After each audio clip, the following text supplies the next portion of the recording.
grandson of the famed shipping entrepreneur and industrialist Cornelius Vanderbilt, George Vanderbilt began construction of the Biltmore estate in 1889.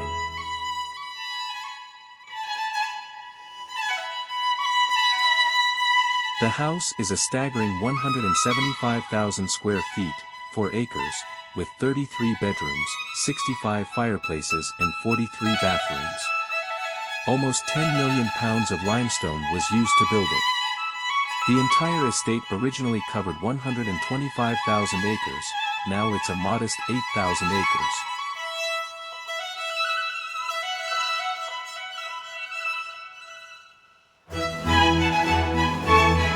Shipping and railroad tycoon Cornelius Vanderbilt was a self-made multimillionaire who became one of the wealthiest Americans of the 19th century. After working as a steamship captain in the early 1800s, Vanderbilt went into business and eventually became one of the country's largest steamship operators. In the 1860s, he shifted his focus to the railroad industry. When Vanderbilt died, he was worth more than $100 million.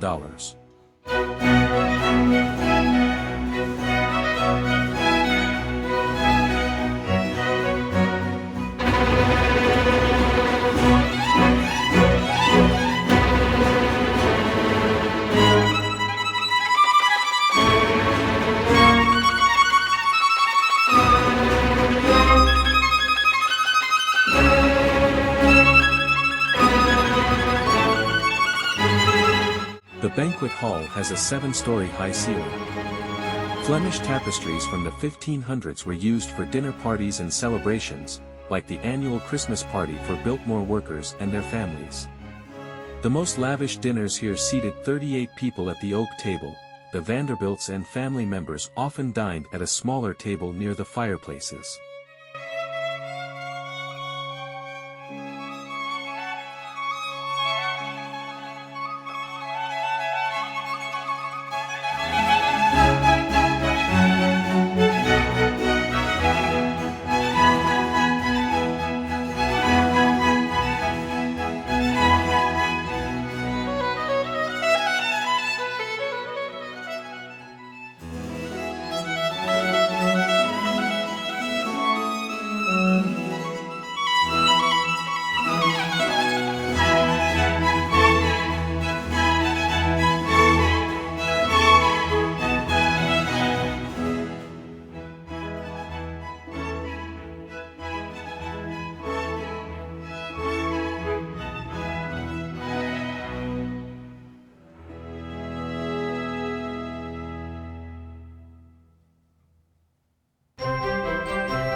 In this 90-foot-long hall, guests enjoyed afternoon tea and music in addition to 16th-century Flemish tapestries.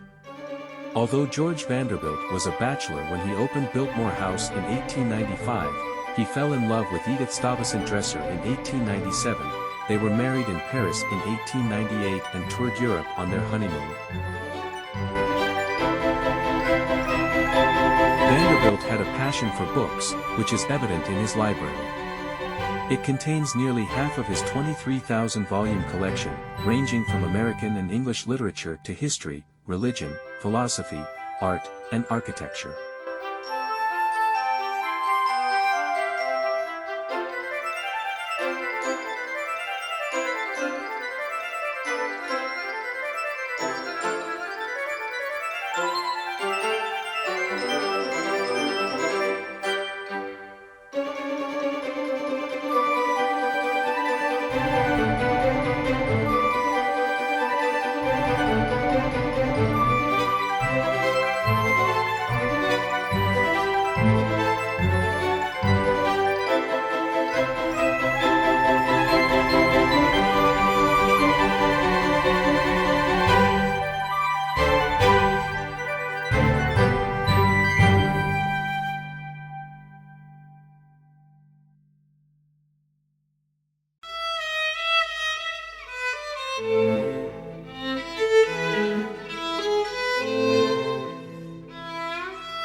In 1914, George Vanderbilt died of complications from an appendectomy, and Edith Vanderbilt assumed responsibility for running the estate and raising her young daughter. In 1924, Cornelia married John Francis Amherst Cecil, a British diplomat.